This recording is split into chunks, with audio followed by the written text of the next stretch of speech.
World Art and Culture Lesson 9, the Early Middle Ages, the Carolingian Renaissance, and the Romanesque.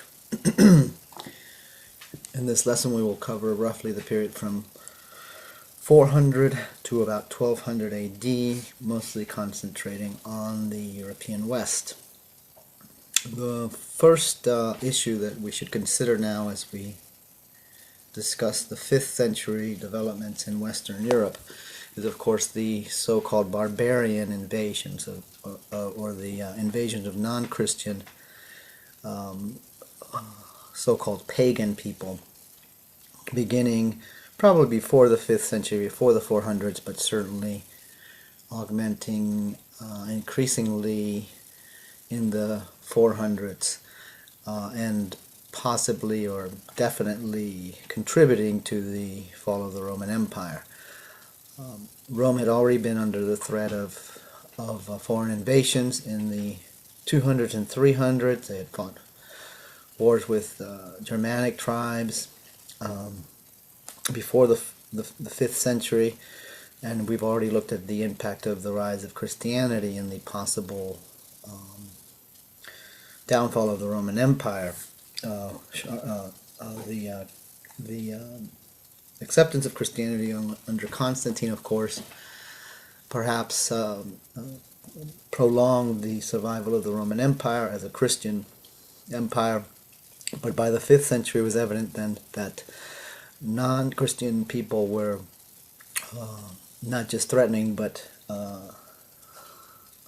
basically constituting the end of Roman unity, political unity, and heralding what will become the nations of Europe. Now, these so-called barbarian tribes were of many different kinds, and scholarship is just now beginning to in many ways understand the makeup of these non-Christian people, whether they came from the north, as far north as Scandinavia, or the areas of Germany, the areas from Eastern Europe, as far east as Mongolia. Perhaps these people, these tribes, would continue to invade Roman territories through the 4th and the 5th centuries. Now, the reason these are called tribes, as far as their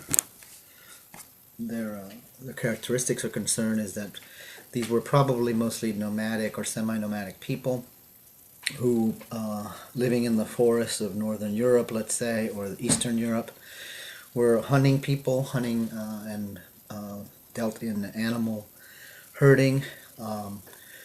Some of the interesting characteristics of these barbarians was their size, their relative size compared to people in Western Europe under Roman rule. They were much bigger, larger, taller. They had facial hair, and very, again, in contrast to certainly to the Mediterranean world, very outlandish costumes and clothing, mostly with furs and this kind of heavy clothing, probably because of the nature of the climate in the northern and northeastern regions of Europe. Now, their size is probably due to a larger percentage of protein in their diet, probably based on the fact that they were hunters, whereas the Mediterranean diet, which was in many ways adopted by other areas under Roman rule, was much more grain-based and less protein-based.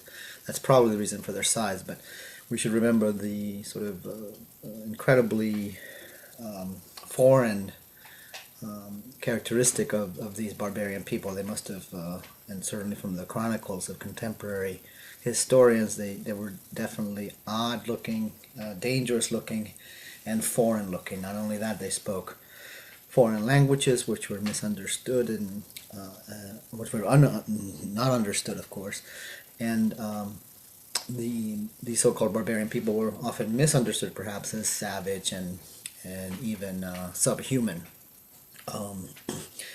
Nonetheless, these people were probably cultivated within their own civilization for perhaps thousands of years. We just don't have the historical artifacts to know that history. They must have had their own religious system for hundreds, maybe thousands of years, polytheistic, no doubt, and connected to the principles of polytheistic religion we've studied in the ancient Near East, with some variants due to the geography of the area where these barbarians came from, but polytheistic in the sense of course, multi-deities, perhaps related to the weather, nature spirits, tree spirits, weather gods, etc. Eventually, these barbarians will assimilate and eventually become the makeup of the nations of medieval Europe. At first, though, the onslaught of these invasions created tremendous political, economic, environmental problems for the Roman Empire. These barbarians would often raid cities and towns, hold them hostage, perhaps ask for some kind of or exact some kind of extortion for the safety of the inhabitants, whoever these tribes might be.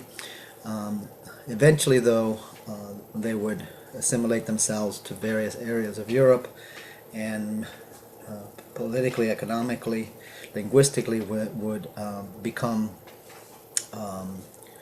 the French in France, the Alemanni or the Germans in Germany, at least part of what will become northern Italy in Italy, Visigothic Spain, Austria, and of course the Anglo-Saxon people of England, the British Isles. The Vikings, which were one of these barbarian tribes, wreaked a lot of havoc with their ability to attack cities with their naval efficiency. They often raided and then left in a kind of pirate fashion. The Vikings, as we'll see, would be a threat to particularly the northern coastal European area for quite a while, at least until the 11th century, or the late 10th, 11th century. Anyhow, the situation, the political and economic makeup of early medieval Europe has to be understood through these barbarian invasions. These people have been called by various denominations. There are the Goths, of course, who were thought to come from an area perhaps known as Gutland in northeastern Germany. There's also the so-called Visigoths, who would be known to settle in Spain, perhaps coming from Eastern Gaul, perhaps connected to very ancient Celtic people. The Ostrogoths, who would invade eventually northern Italy. The Lombards, the Franks, of course, who would become the first French eventually. The Huns from Far East, the Celtic people, the Saxon people, and the Vikings. This is just a list of the main tribes that would invade Europe, again beginning probably the late 3rd, 4th, and 5th centuries AD. Now the main categories to understanding the context of Europe at this time, and again this is usually seen, at least until the last century historically, as a very dark time in European history. Of course, it had been given the name the Dark Ages, this period of about 400 years, between 400 and 800. And perhaps there are reasons for this, but we must understand that we see this through through the eyes of the Roman Empire, who saw these foreign invaders as a threat to their unity, to their way of life, their tradition, their laws, and obviously by this time their Christian religion.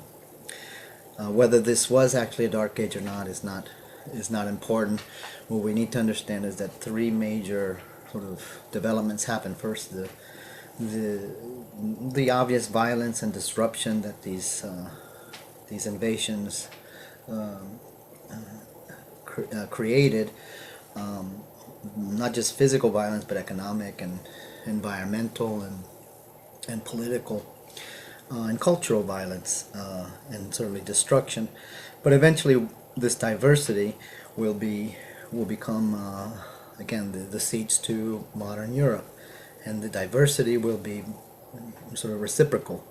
The influence of both the Roman world on the pagan tribes, but also the influence of pagan, barbarian culture will be evident in the Christian world, because all of these people will eventually convert to Christianity, become Christians.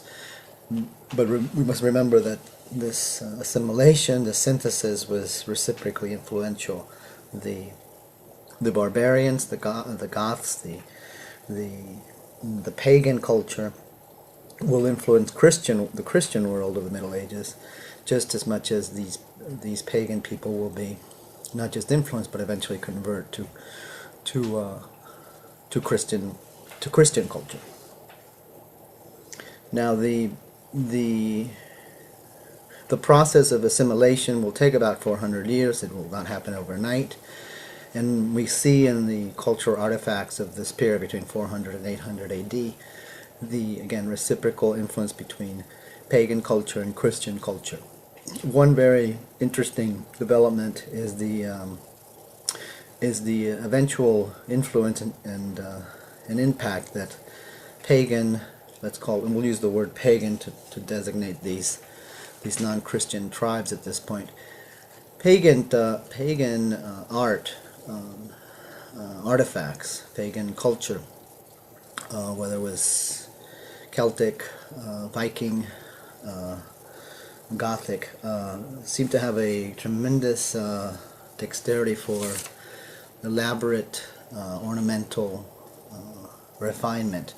This was done not just in wood, in wood carvings, but particularly elaborate in jewelry, in armor, in metal artifacts. Some of them have been found in various sites in England, the British Isles, and Northern Europe. What's most particularly interesting is the ornamental articulation of these pagan designs, which were very similar in many ways, whether they were Viking, Celtic, or whatnot. Very similar, at the same time very different from Christian ornamental traditions that we have studied. Pagan ornament is known for its interlocking, intertwining design, as we see here. The kind of interlocking, intertwining elaboration is something that we really don't see in the West until the barbarian invasions. This ornament is characterized by its very fluid combination of organic and geometric pattern, a kind of smooth transition between what we might say is abstract organic elaboration into representational organic ornament, whether it's plant, leaf, organic, intertwining, twine-like ornament, and at times this will develop into various animals, creatures, and monsters, meaning hybrid creatures. This ornament, which seems to be, again, of pagan origin, will be assimilated very quickly into Christian context, into manuscript illuminations, carvings on early medieval church doors, and into the eventually into the borders and ornaments of Western painting, both in manuscript illumination and on other formats. Now this ornament again is going to be incorporated, and much of the ornament that we sort of identify with medieval ornamental articulation has this pagan origin. And again, particularly this sort of smooth transition from an abstract organic to a representational plant or animal or monster elaboration we will see throughout medieval Christian art, and it will eventually become part of the Gothic ornament of Gothic cathedrals, for example, in the gargoyle monster creatures of the Gothic cathedral exteriors. So the so-called transitional period in the early Middle Ages between 400 and 800 is characterized by the invasions of non-Christian people, the eventual assimilation of these cultures, and the eventual articulation of various cultures which will make up medieval Europe. Now, something that we need to keep in mind here is that whether or not we see this as a time of darkness, loss of tradition, or we see it as a rich time of diversity and synthesis, there's no doubt that the traditions of the Roman Empire, the classical tradition, became threatened and perhaps under cultural siege, and perhaps almost lost for the majority of this 400-year period.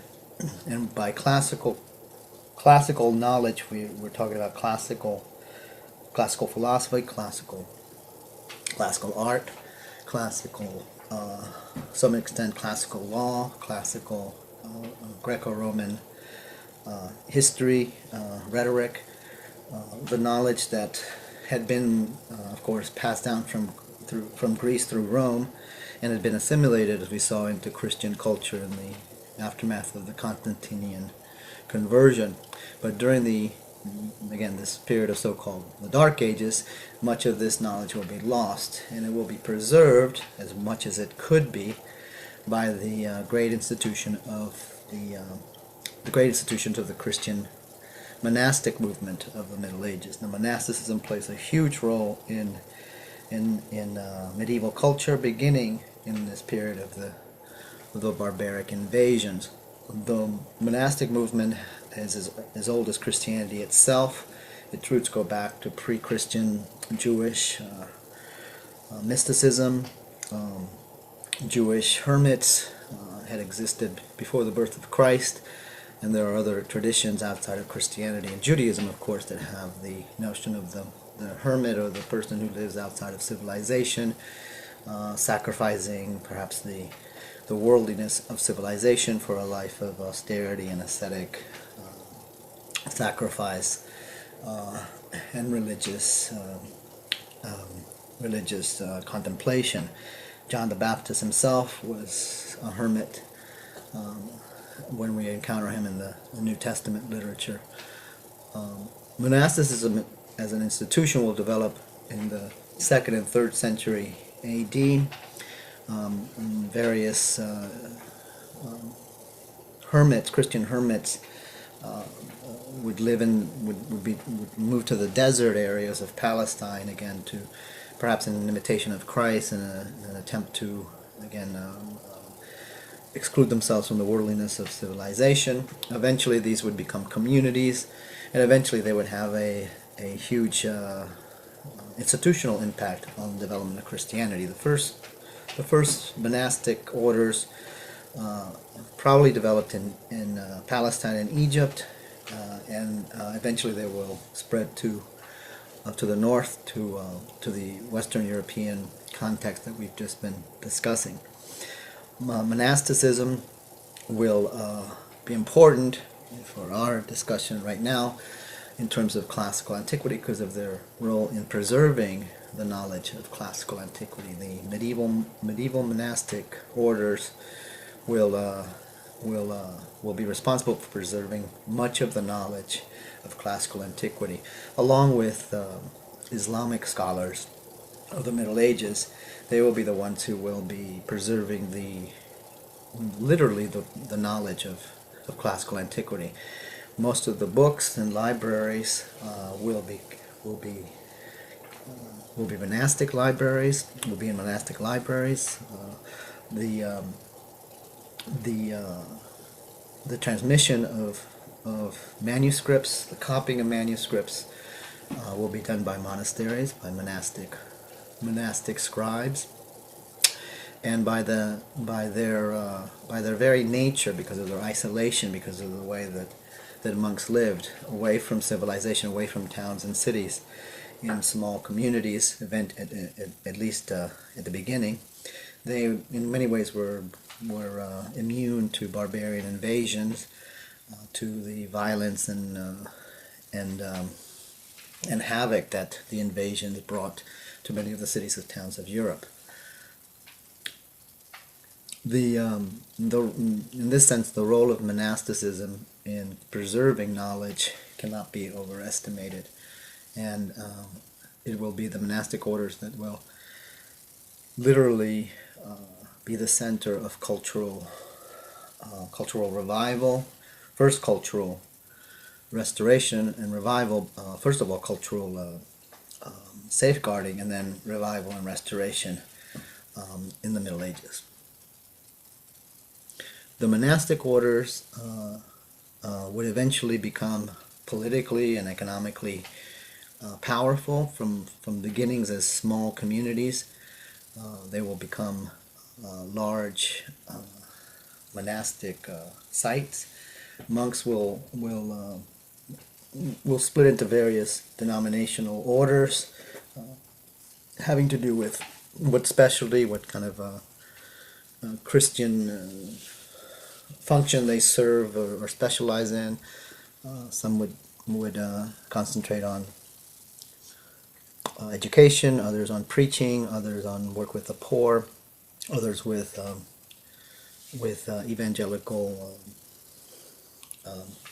missionary work. But they all had in common this role in preserving knowledge and continuation of knowledge throughout this period of cultural change and diversity, and perhaps cultural lost between 400 and 800. But as we said, eventually these monastic orders will be quite powerful political and religious entities, as we'll see, as the centuries go by. And the monastic orders will play a huge role in the Carolingian Renaissance, as we'll see. Now, in terms of other cultural issues between 400 and 800, once again we have to realize that with the barbarian invasions, you have a very, not quick, but certainly a very strong deterioration and eventual loss of the unity, political, economic, military, cultural unity that had been fostered under the Roman Empire. Diversity brings change, and change can be good or bad. In terms, from the viewpoint of the Roman Empire, of course, this change was not good. From the viewpoint of let's say, from the perspective of later European civilization, it was, of course, key to the development of the European nations and European diversity in terms of linguistic diversity, artistic diversity, political diversity, and cultural diversity. But nonetheless, the loss of tradition, at least from the Roman viewpoint, was tremendous. The loss of classical knowledge, not just classical literary knowledge, but also the knowledge of classical architecture, the standards of classical images, classical perspective, classical classical architectural building traditions were lost. The violence of the barbarian invasions were physical as well as cultural, in terms of a loss of the unity of the Roman Empire, the unity of the Christian Roman Empire in many ways, and the unity of culture. The linguistic, for example, the linguistic diversity was very, very acute. All of these different tribes had different linguistic traditions and religious traditions, and they would eventually bring those traditions into conflict at first with the traditions of the Roman Empire. The physical landscape of Europe during the invasions was also quite violent in many ways, as towns were attacked, destroyed, and eventually perhaps converted to pagan order, and before their eventual conversion to Christianity. The infrastructure, the roads, the architectural, we might call today the infrastructure, would be destroyed, and this led to a lot of crime, a lot of danger, particularly in the countryside. The old Roman order having been lost, for a while, let's say for the first 100 years of the invasions, kind of no man's land was the kind of status quo in between what might be called the first medieval cities. Crime, robbery, loss of the old Roman communicational apparatus, the roads, etc. This would be the landscape of medieval Europe until about 800 A.D. And it, again, we can't underestimate the shock, the cultural shock that at first it created in medieval Europe, before it transformed into a much more peaceful assimilation and synthesis between pagan and Christian culture.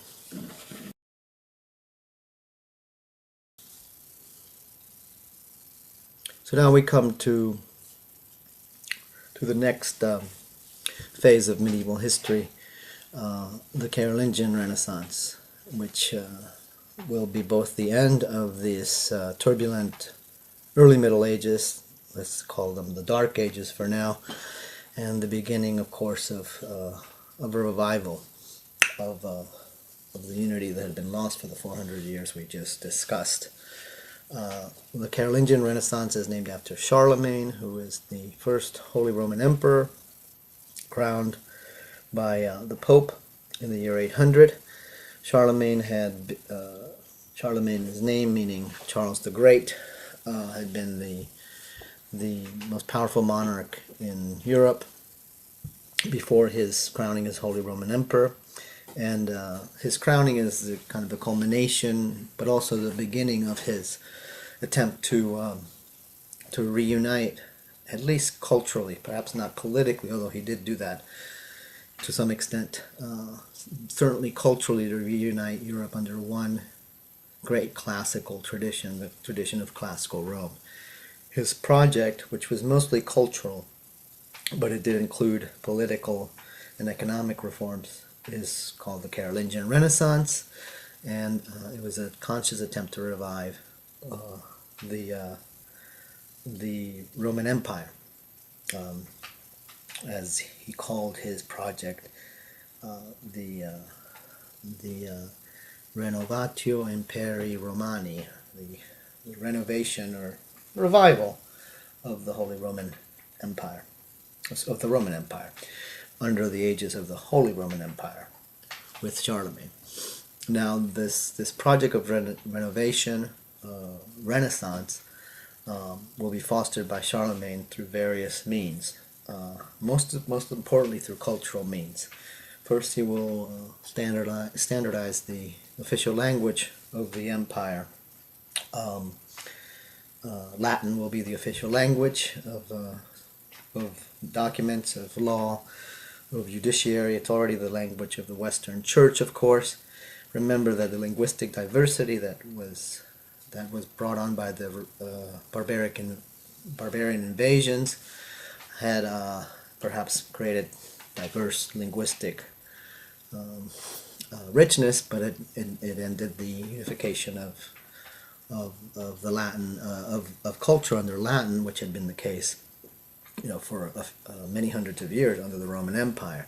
Charlemagne wanted to bring back this unity of linguistic, at least official linguistic styles.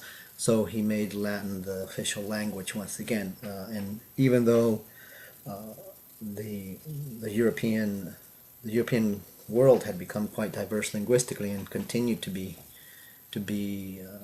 become more diverse as the years went by, at least Charlemagne's official use of Latin as the official language would create unity in the official realm. Along with this was the standardization of the script that was being used. The Carolingian script, as it will become known, will be again a standardized written script. Because of the diversity and foreign influences, the alphabet, what we call today the font of medieval Europe, was becoming quite diverse. Charlemagne again understood the importance of having a standardized script, so the Carolingian script will be born, and this is basically the same script that is used today. Other cultural reforms under Charlemagne include educational reforms, an attempt to revive classical study. Christian education, of course, had been the norm since the conversion of the empire, but Charlemagne wanted to foster not just Christian learning but classical learning, and this will be done particularly at first through the monasteries, which again, remember, are the seats of learning throughout the previous period. Education is important again for creating unity, to bringing some kind of order among the diversity of the time. Let's see, what else? Charlemagne also will want to standardize measures and standards and measurements for the transaction of commerce, economic transactions, etc. He will help or start to rebuild some of the Roman roads and communication venues that have been lost during the barbarian invasions. He will try to revive standardized law under the example of Roman law, of course. He will use the monasteries and apply his resources to the monasteries to foster many of these changes we just mentioned, the cultural changes. The monasteries are the ones who have the cultural capital, let's call it, to initiate these cultural changes, and Charlemagne will be very much involved in the use of the monastic orders to disseminate his cultural project of unity, of standardization, of educational and cultural revival. Architecturally, of course, speaking, Charlemagne will be very much interested in the revival of classical buildings, classical standards. He does this for various reasons. Obviously, to create a unified style as an emblem or a symbol of his imperial Catholic power, but also for the clear articulation of Christian hegemony. The architecture is very important to Charlemagne, not just for practical reasons, for creating places of worship, at a time when, again, Christianity is incorporating many of these foreign people into its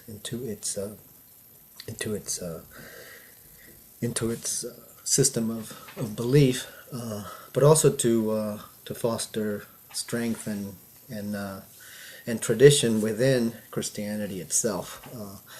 The Roman architectural style will be the one that Charlemagne will will foster through architects that he sends to Rome, particularly to measure and perhaps copy what remains of Roman antiquity, and then to use these examples to build churches in the European context up north. The Carolingian church will be mostly a basilica type church from the basilica model that we studied, a large, relatively large church for large congregations. The Carolingian church will at least theoretically attempt to use Roman architectural motifs, the Roman arch, the Roman vault, and it's particularly well articulated Roman aesthetic architectural principles in Charlemagne's own chapel in his capital in Aachen, the Palatine Chapel. This chapel will be kind of the blueprint for Carolingian architecture. It's a private chapel in his private palace complex, but it will have tremendous influence on architectural church plans, church building, church architecture for the next 400 or 500 years.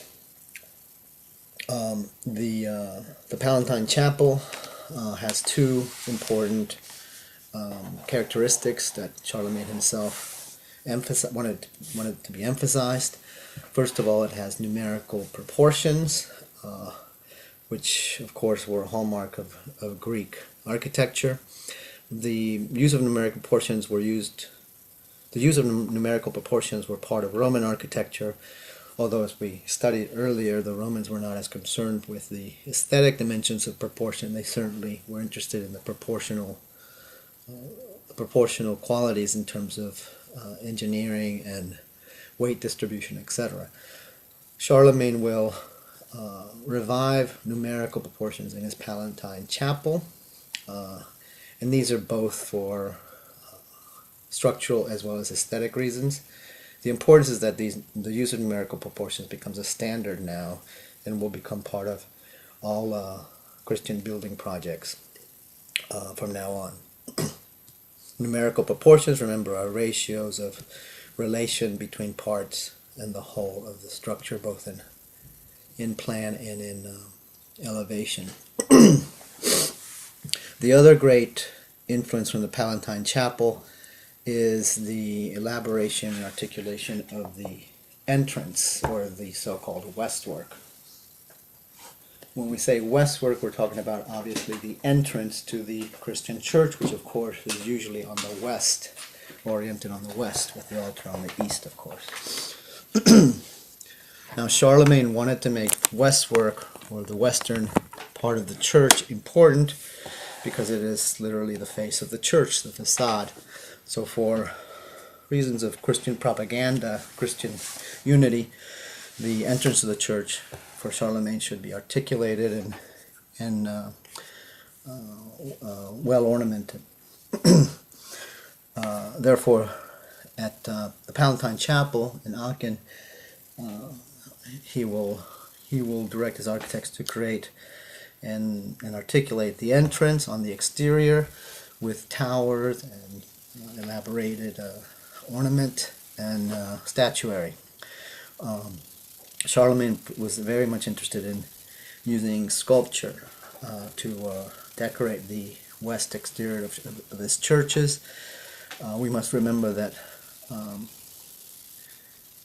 in many ways the use of particularly freestanding sculpture for Christians was in a way, the best word to use is creepy, because of its historical connections to the forced worship of Roman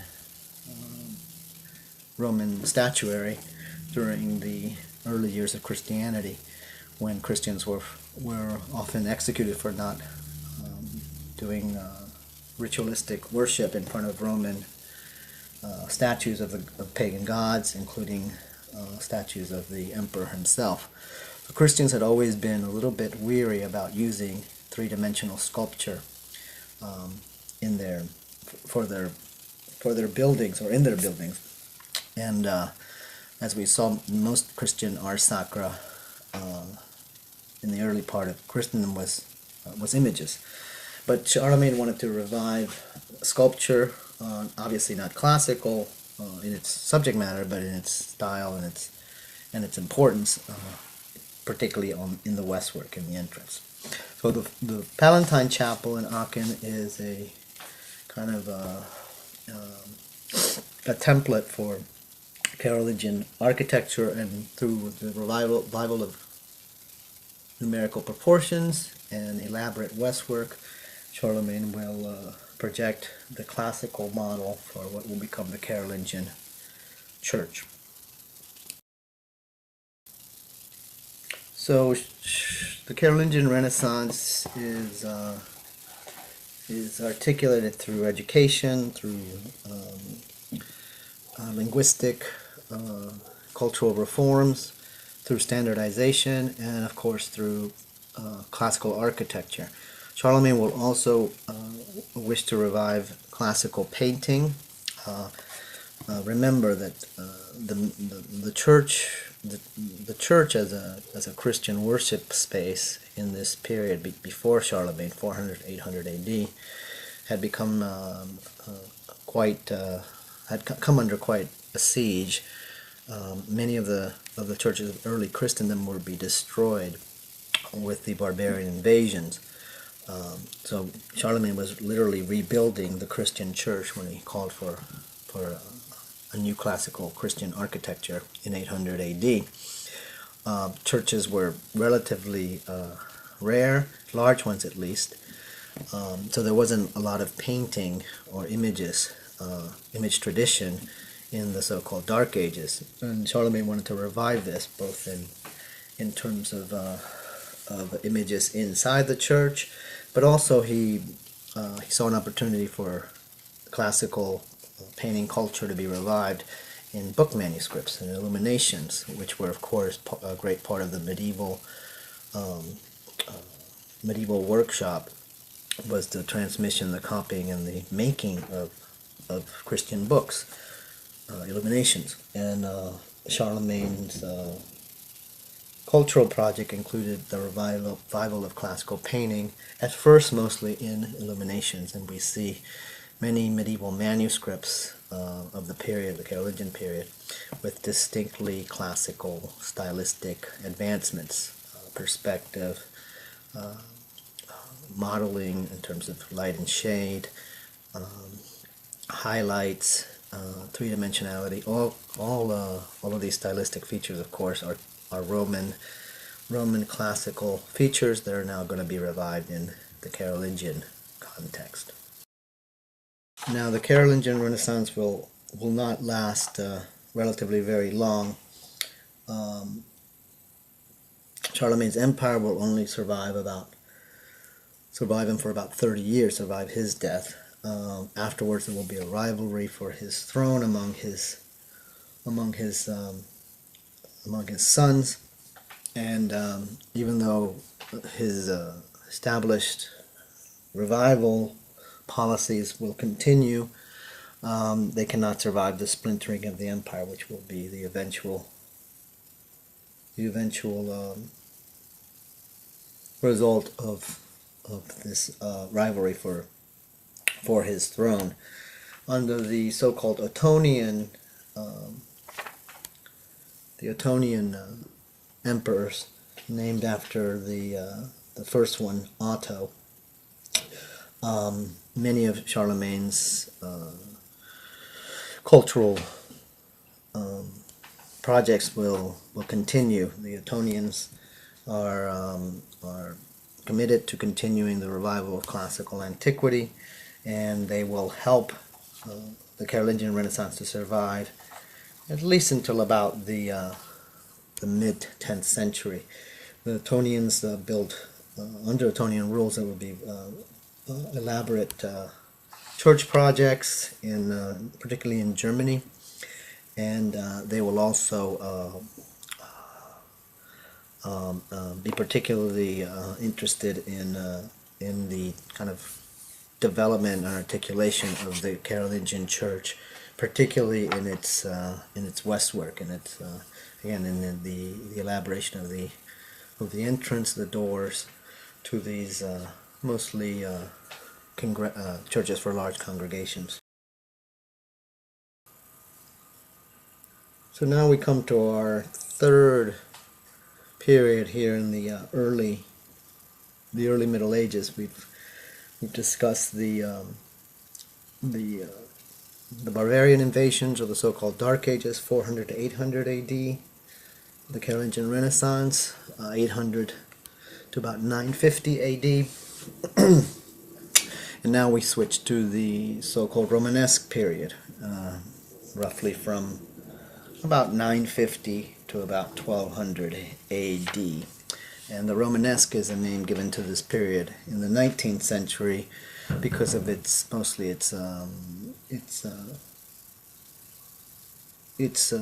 use of, or let's say its continuation of the use of Roman architectural motifs in its architecture.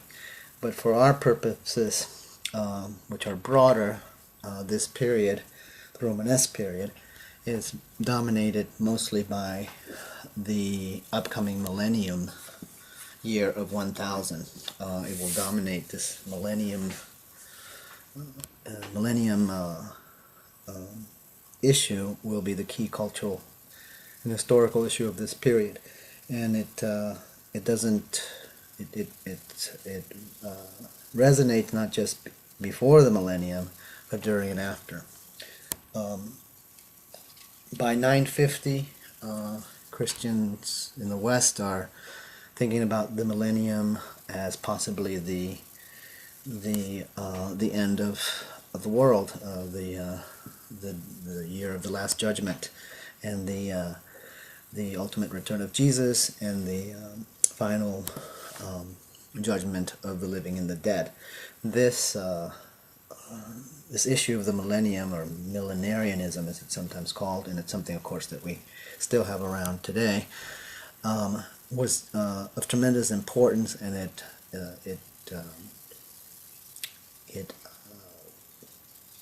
manifested itself in a kind of millennial craze, the only way you can call it, that infected all parts of Christendom and of Christian culture at this time. Remember, the millennium was seen as perhaps the end of history, the end of time, and since it was essentially the moment of the Last Judgment, it created and manifested itself in a kind of need for pious articulation, piety, both in terms of anticipation, perhaps in positive anticipation, but also in fear and dread. And the millennial craze will infect Christendom, particularly at the level of piety and the level of Christian worship, and it will, again, it will influence the whole culture of this period.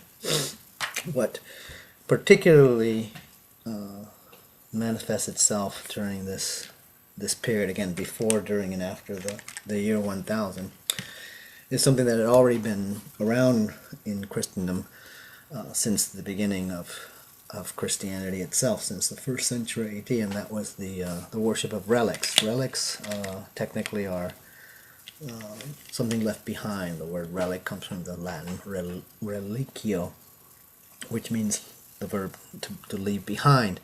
A relic was some kind of object, specifically perhaps a physical remnant, a physical part of a holy apparition, a holy person, a holy event.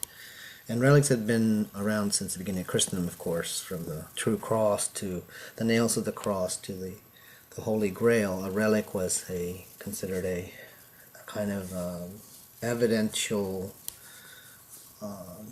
evidence, or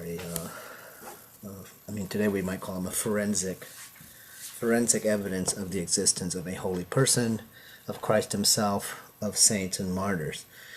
the relics had always been important and interesting to certain parts of the Christendom, but they became truly a focus of a kind of cult as the millennium drew near. And relics became connected to churches where they were held in reliquaries, these vessels, which would hold the actual relic. These relics would give the church and the town where they were kept tremendous fame and authority. And as the years before, during, and after the millennium came about, they became part of a veritable cult of relics, which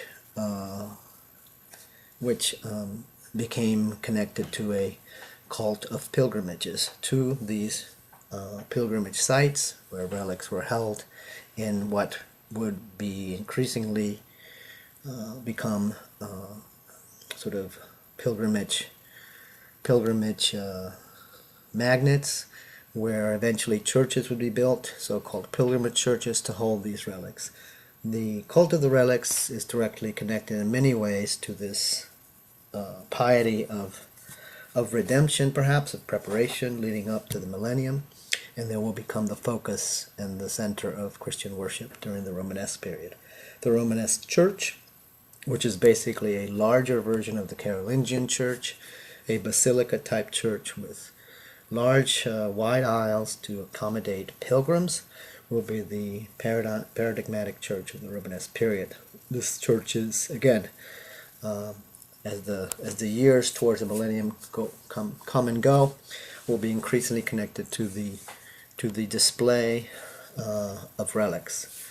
Relics will be displayed around the altar, on the altar itself, or eventually around altars surrounding the main altar, so-called radiating chapels.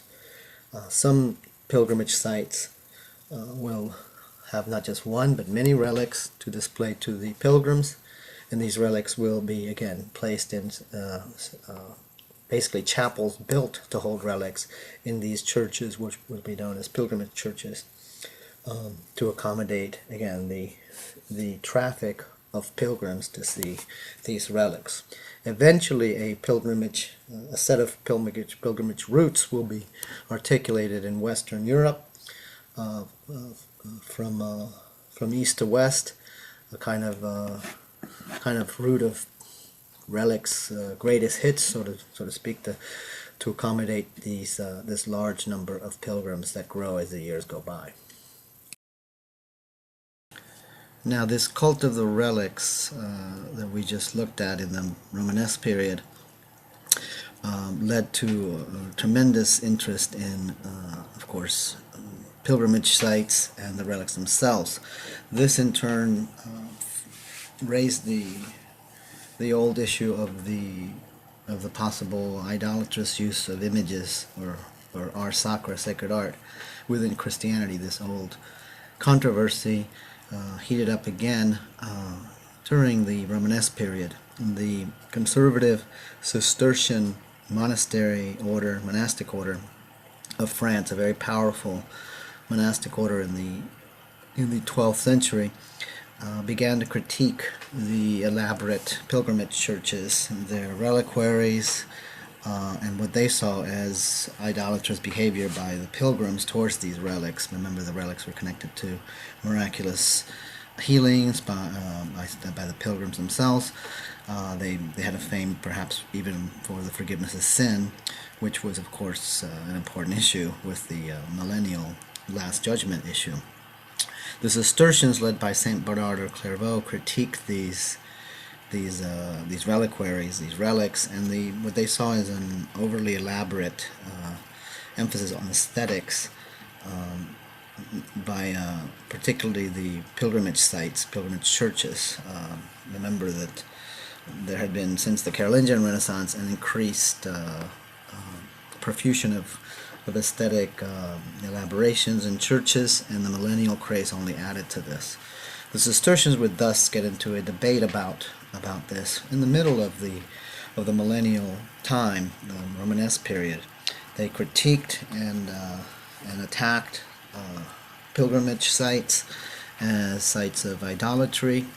They were particularly angry towards what they saw was the exploitation of pilgrims by these towns, basically.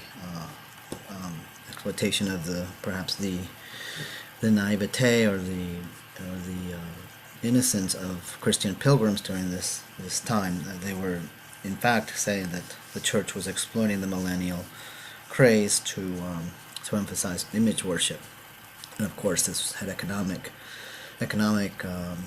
conditions behind it, as we already discussed. The other side of the story is probably the Cistercians were in themselves maybe using the millennial craze to emphasize their what basically was an anti-art stance. They believed that in fact